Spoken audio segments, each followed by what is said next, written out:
हिरण्यकश्यपु के 4 बेटे हुए, लाद, आह्लाद, अनुलाद और प्रहलाद। सबसे छोटा बेटा है प्रहलाद। प्रहलाद ने जब से बोलना सीखा तब से भगवान का नाम लेता है। हर समय भगवान के ध्यान में मगन रहते प्रहलाद जी। कभी हंसने लग जाते, कभी रोने लग जाते। हिरण्यकश्यपु को मालूम पड़ा कि मेरा बेटा मेरे विरोधी का नाम लेता है। पकड़ के प्रहलाद को 10,000 फुट ऊंचे पहाड़ पर ले गया। हे प्रहलाद, बताओ नीचे क्या दिखाई देता है? बड़े बड़े पेड़ बहुत छोटे छोटे दिख रहे हैं। ऐसे ही तुम्हारे छोटे छोटे टुकड़े हो जाएंगे। या तो मेरे बैरी का नाम लेना बंद करो, नहीं तो मैं तुम्हें यहां से फेंक दूंगा। पिताजी आप भले ही हमें छोड़ दें पर हम भगवान को नहीं छोड़ेंगे। हिरण्यकश्यपु ने प्रहलाद को पहाड़ पे से फेंक दिया। धरती माता प्रकट हो गई, गोदी में ले लिया।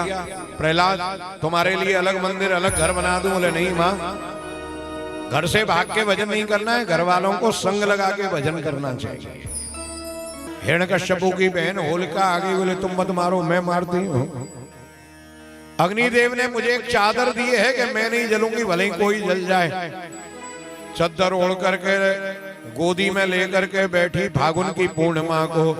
चारों तरफ लकड़ी उपला लगा करके हिरण्यकश्यपु ने तीली लगा दी। ऐसी हवा चली कि चद्दर उड़ गई और होलिका जल करके भस्म हो गई। बोलो कृष्ण कन्हैया लाल की जय। हिरण्यकश्यपु ने प्रहलाद को राक्षसों के विद्यालय में भेज दिया। राक्षसी विद्या पढ़ेगा तो अपने आप सुधर जाएगा। बहुत दिन पढ़ते पढ़ते हो गए। एक दिन प्रहलाद को हिरण्यकश्यपु ने भरे दरबार में बुलाया और सभा के बीचों बीच में खड़े करके कहा, हे प्रहलाद, बताओ तुम्हारे गुरु ने तुमको क्या पढ़ाया है? प्रहलाद जी भरी सभा में हाथ जोड़ करके खड़े हो गए। श्रवणम कीर्तनम विष्णु स्मरणम पाद सेवनम अर्चनम वंदनम दास्यम सख्यम आत्मनिवेदनम।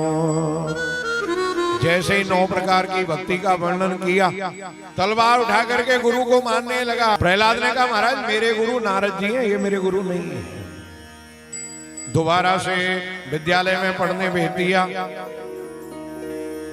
किसी लौकिक कार्य से गुरुजी को जाना पड़ा और सारा विद्यालय प्रहलाद जी ने संभाल लिया। राक्षसों के बच्चों को अपने साथ में बिठा करके पूछा, आप लोगों के पढ़ने का उद्देश्य क्या है?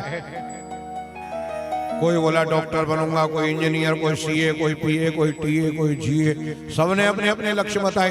बन के क्या करोगे? बोले पैसा कमाएंगे। पैसा कमा के क्या करोगे? बोले खाएंगे पिएंगे और मौज करेंगे। भैया माता पिता की सेवा कौन करेगा? बोले हमको नहीं पढ़ाया गया। श्री प्रहलाद जी ने दैत्य बालकों से कहा, जीवन में सबसे पहले देवता माता पिता होते हैं, जिनके कारण यह जीवन मिलता है।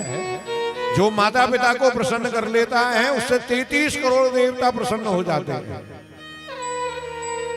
सारे बच्चे घर जाकर के माता पिता के पैर छूने लगे। राक्षस बोले, ये सरेंडर होना कहां से सीख के आया है? बच्चे बोले, अब हमारा टीचर बदल गया है, पहले फटीचर था, टीचर तो अभी बढ़िया आया है। प्रहलाद जी ने सबके गले में तुलसी की कंठी पहना दी, सबके तिलक लगा दिया, सबके चोटी, सबके जनेऊ, सब बच्चन के लिए ढोलक मजीरा दिवा दी और कीर्तन करना सिखा दिया। कल तुम्हारी परीक्षा होगी। कैसे? प्रहलाद जी बोले, सवेरे 6 से शाम के 6 तक अखंड कीर्तन होगा। जो बच्चा नाच नाच करके, गा गा करके, ताली बजा बजा करके बोलेगा, उसकी फर्स्ट डिवीजन आ जाएगी। और जो नाचेगा नहीं, बैठे बैठे ही सेकंड डिवीजन आएगी। और जो ताली वाली नहीं बजाएगा, पीछे वालों की तरह ऐसे ही गुनगुनाएगा, उसकी 3rd डिवीजन आ जाएगी। और जो नहीं बोलेगा वो फेल हो जाएगा। लाना क्या है? बोले जोत के लिए घी और भोग के लिए पेड़ा। सारे बच्चे 6 से पहले ही आ गए। बहुत बढ़िया अखंड दीपक बनाया और दीपक जला करके कीर्तन होने लगा। हिरण्यकश्यपु ने सेनापति को भेजा, जाओ प्रहलाद को बुला करके लाओ। और जो वो गन लेकर के आया, एक बच्चे ने चिमटा लगाया पीछे और गन छीना दी। प्रधानमंत्री ने आकर के कहा, बोले महाराज राजकुमार आपको महाराज ने याद किया है, आरती करी, पुष्पांजलि करी और अंतिम उपदेश दिया प्रहलाद जी ने। हमें मारने वाला मनुष्य 2 हाथ वाला, कोई जानवर 4 हाथ वाला हो सकता है, पर हमें बचाने वाला हरि 1000 हाथ वाला है। भगवान के अलावा कभी किसी से नहीं डरना चाहिए। सारे बच्चे संग में चल दिए। हिरण्यकश्यपु तलवार लेकर के दौड़ पड़ा, एक खंबे के पास मिलना हो गया। हे प्रहलाद, दुनिया मुझसे डरती है, तेरे अंदर किसका बल है? सबके अंदर जिनका बल है वही मेरे अंदर विराज रहे हैं। कहाँ है तेरा हिमायती? मेरा हिमायती यत्र तत्र सर्वत्र है। यदि तेरा हिमायती इस खंबे में है तो दिखाई क्यों नहीं देता? बोले मुझे तो दिखाई दे रहा है तो अभी बताता हूं। लेकर के खड़ग जोर से मारा खंबे में, खंबा फटा और नरसिंह भगवान प्रकट हो गए। बोलो नरसिंह भगवान की जय। खिलौना की तरह उठा करके गोदी में धर लिया। देख दिन है ना रात, शाम का समय है, मेरे नाखूनों को देखो, ना अस्त्र है ना शस्त्र, ना मैं मनुष्य हूं ना पशु हूं। इतना कह करके फाड़ डाला। देवता प्रार्थना करने लगे। जैसे ही प्रहलाद जी सामने आए, हिरण्यकश्यपु के शरीर को फेंक दिया और प्रहलाद को गोदी में लेकर के भगवान दुलार करने लगे। बोलो भक्त वत्सल भगवान की जय।